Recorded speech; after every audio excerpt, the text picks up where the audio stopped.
This full moon in Leo marks a breaking point for twin flames and divine counterparts. The feminine energy can no longer disappear for love, and the masculine can no longer follow desire without alignment. Hi, I'm Hanneke. Welcome to this energy update for twin flames and divine counterparts on the full moon in Leo. So, what's happening astrologically? On February 1st, there is a full moon in Leo opposite the sun in Aquarius. And a full moon functions as a moment of illumination, culmination, emotional truth coming to the surface, and a polarity that is becoming visible. And the Leo-Aquarius axis activates the tension between, on the one hand, individual identity and self-expression. This is the moon in Leo. And on the other hand, the collective field, the systems, and the shared structures, which is the sun in Aquarius. This is not about choosing one over the other. It's about how the individual exists within the collective without self-erasure. We've been in Aquarius season for a couple of days now. And this means that there is a pressure on group dynamics, social systems, and collective narratives. For the moment, there are many planets in Aquarius, and this means that attention shifts away from personal comfort and private emotional processing. And attention goes more to where we belong or don't belong and how we can function within the existing systems, and also towards the roles and patterns that we unconsciously inhabit. This creates pressure around questions like, am I acting from my truth or from a role? Am I adapting to the system or is the system adapting to me? Am I part of something because it's aligned or because it's familiar? And in relationships, especially intense or long-standing ones, this shows up as questioning the structure of the bond, not just feelings, and also noticing where dynamics repeat rather than evolve, and seeing how a connection fits or no longer fits into a larger life. Aquarius doesn't ask, how do I feel? It asks, does this pattern make sense going forward? If you want to dive a little deeper in these patterns that keep repeating in our connections, I've made a video a couple of weeks ago about when your connection keeps repeating. I'll put the link up. You can check it out if you haven't watched it yet. What is also going on for the moment is that Neptune is officially leaving Pisces and entering Aries. That happened on January 26th. And it will remain there until around 2039. So these are huge cycles.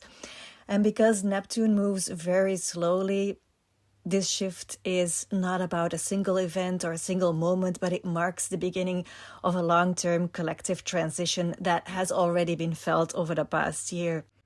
From 2011 until 2026, Neptune in Pisces emphasized collective dreaming, blurred boundaries, spiritual idealization, and living through intuition, hope, imagination. And as Neptune now moves into Aries, its influence begins to express through individuality and self-direction, action and initiation, courage and embodied choice.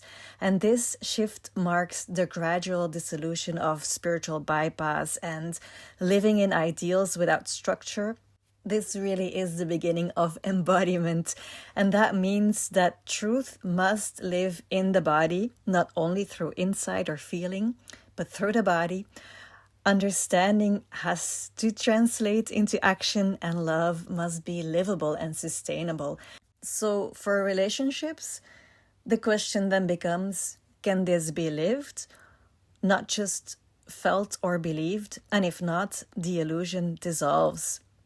And this is part of the larger shift that I've been talking about for a while now, from awakening and insight into lived embodiment. In my Living Sophia membership on Substack, I really go deep into the whole process of starting to live from truth. After this deep activation through a deep soul connection, through a twin flame connection, There comes a point where you realize, okay, now I've been activated enough. Now I really have to integrate all of the lessons. And this is really a collective transformation that we're all going through. But to get back to the full moon, it's not a soft full moon or reflective full moon. It exposes misalignment rather than soothing it. So what does this full moon highlight in relational dynamics? This lunation does not primarily test love, it tests identity and sovereignty within connection. The full moon in Leo brings visibility to where identity has become relational instead of embodied. So if you depend on your relationship or your connection, or maybe even a label like twin flames, then this will be exposed in this lunation. It also brings visibility to where safety is outsourced to another person, where connection is maintained through self-editing. That's what I talked about in my previous energy update. It's really becoming visible where we still self-correct to keep connection going, especially the feminine energy. This full moon highlights where the feminine energy has been over-functioning, emotionally compensating, holding the bond together through endurance. Whereas in the past, the feminine energy often self-abandoned in the name of love and would self-adjust to fix or manage the connection. This is no longer possible anymore. There is a returning attention to structure, to body, home, money, boundaries, daily life. The emphasis is not on feeling more, but on doing less of what costs your integrity. And this is huge integrity. I could talk so much about it. Perhaps I will do that in another video. But this purge of this full moon, it's not emotional, it's structural. So what does this full moon activate in the masculine energy?